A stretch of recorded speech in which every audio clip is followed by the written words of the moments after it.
This is Turd Flinging Monkey for TFM News. I'm going to be primarily responding to an article called Why Getting into Elite Colleges is Harder for Women in the Washington Post by John Berger. However, I'm going to be also referencing several other articles and references because this was originally going to be one of my normal videos and not a TFM News video because of all the research. However, as I was writing the script, it became more of a rant, and I thought that lended itself better to a TFM News video. So to get it out of the way, John Berger is a male feminist. Now, I make it a point not really to respond to feminists because they're mostly just retarded. However, male feminists, I do like to at least try to make the attempt to help them and educate them because they are men and I care. So this article is about the gender disparity in colleges. Basically, women outnumber men. It's been joked about for the last couple years that because feminism has been pushing for gender parity in everything from corporate boards to STEM to any leadership or management position, that if we're going to be consistent, there should be some sort of affirmative action for men in college in order to keep that 50-50 split.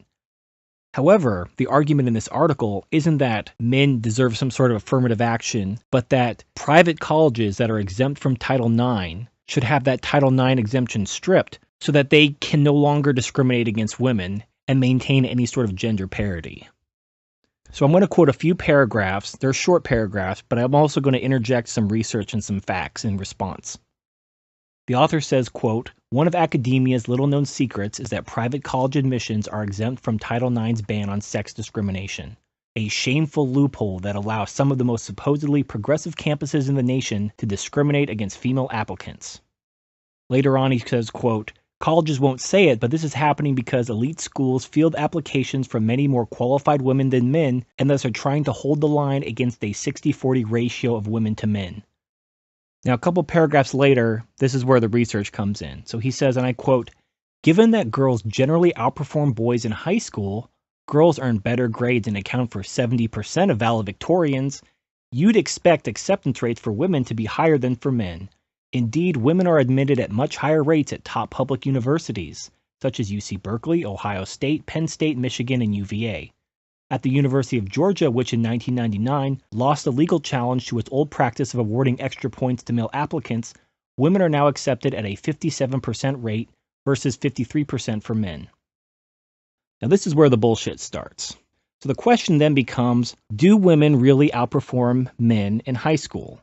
The answer is yes, but there's reasons why. So I'd like to link to another article from The Atlantic called "Why Girls Tend to Get Better Grades Than Boys Do."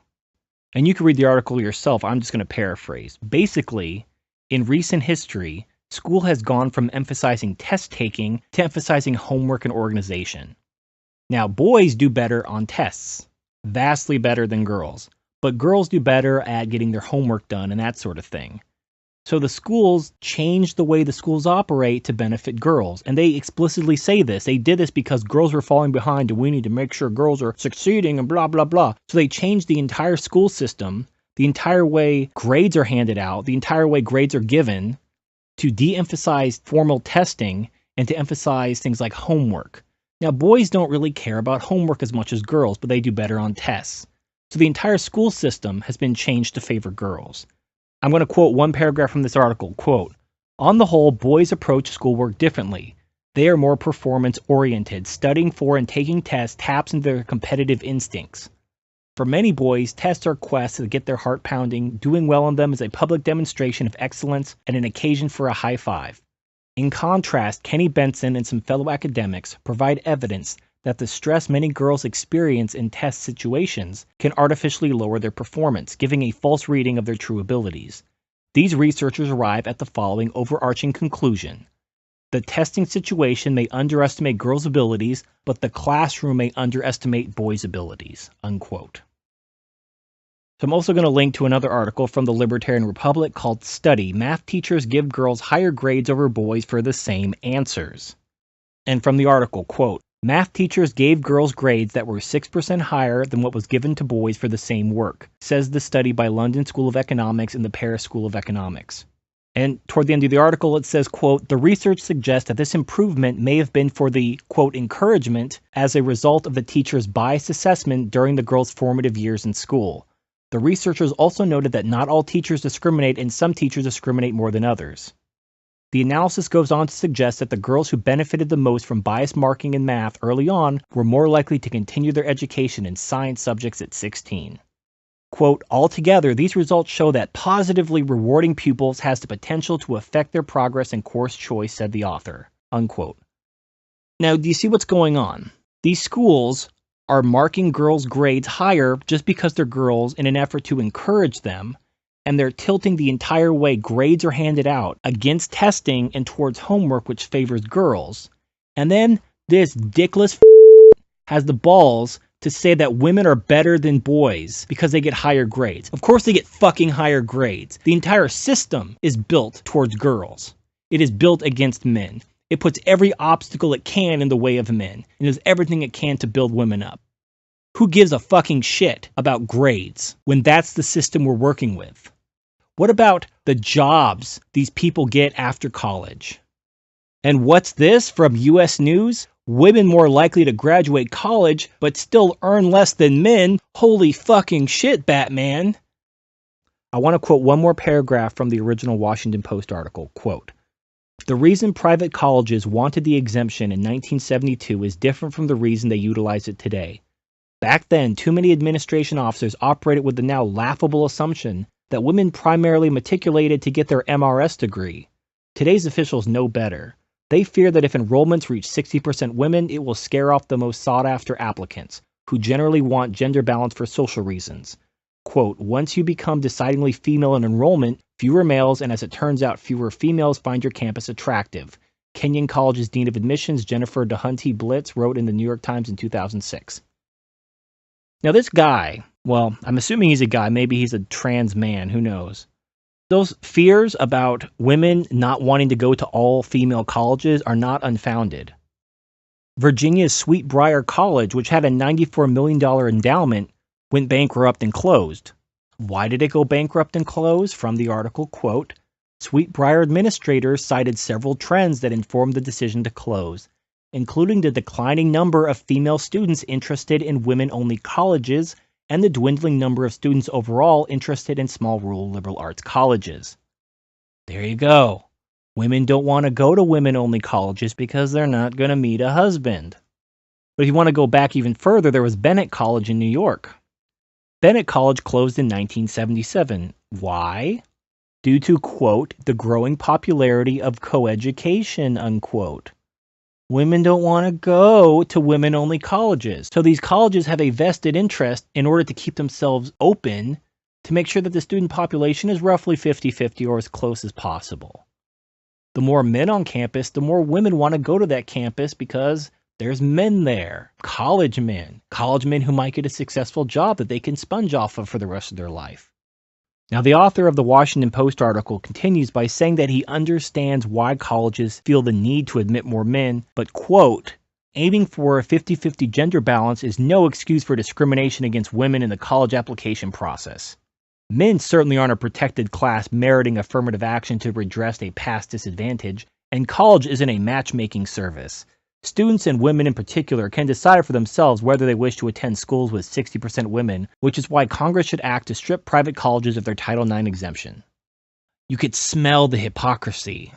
So here's this male feminist saying that a 50-50 gender balance is no excuse for discrimination against women.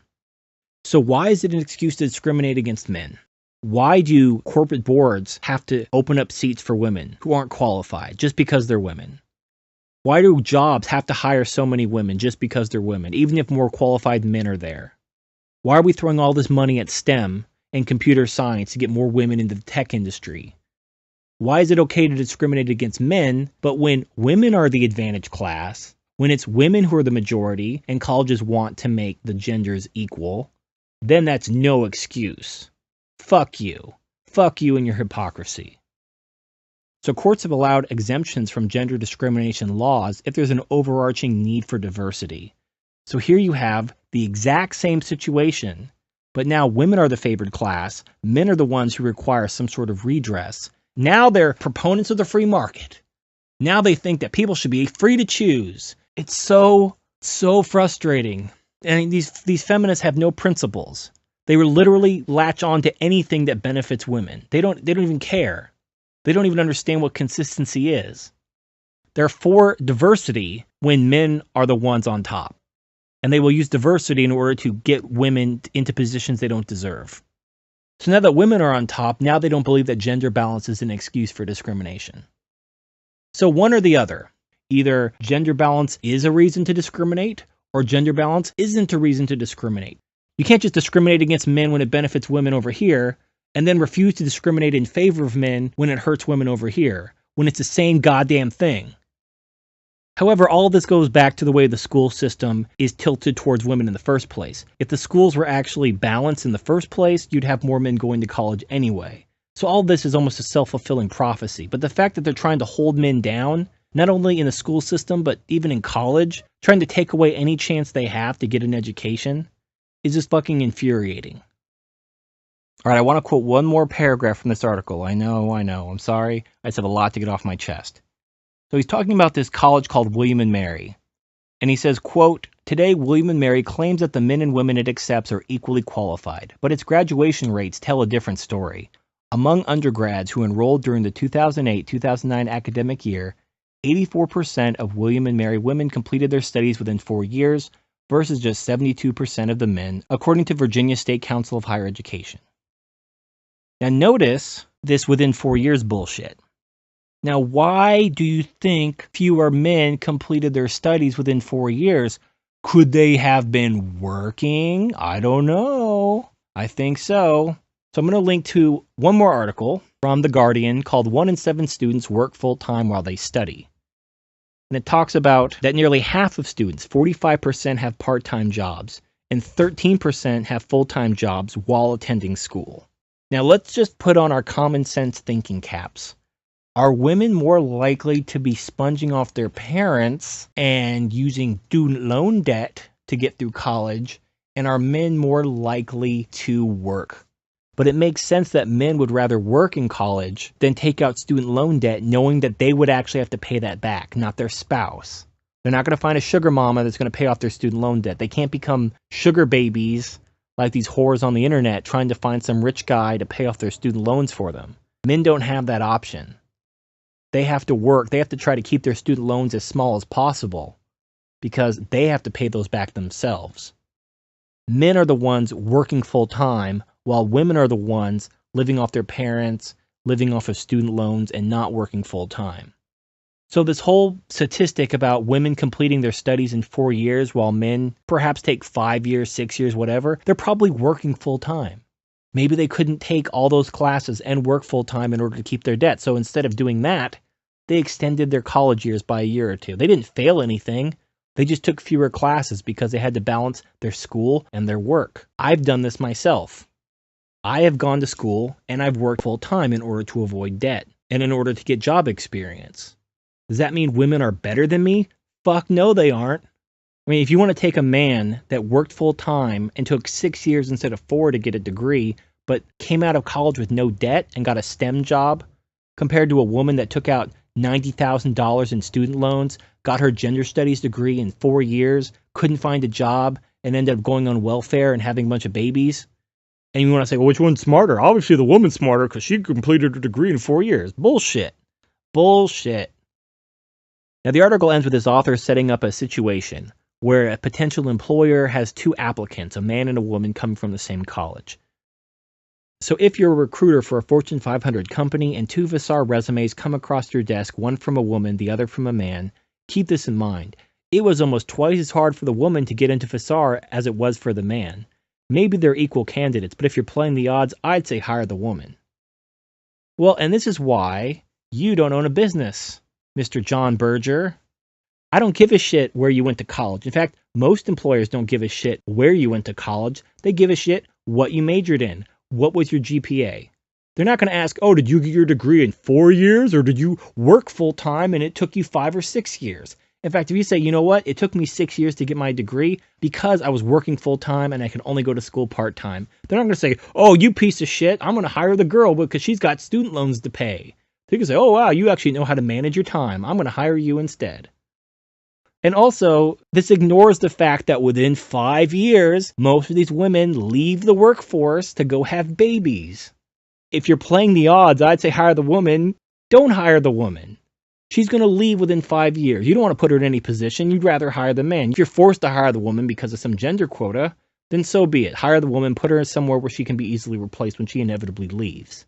But don't hire her because you think she's so much better than the man. She's going to be out of there. She's going to be out of there having kids, staying at home, doing that thing. And that's assuming she didn't major in some bullshit gender studies class. And she's even qualified for the job. Now, I lastly want to make the point that Mr. John Berger is hawking a book, and he tries to pitch it in this article. I'm not going to pitch it for him. It's basically a dating advice book. And I can't think of anybody worse to get dating advice from than a male feminist. Anyway, this is Turd Flinging Monkey signing off.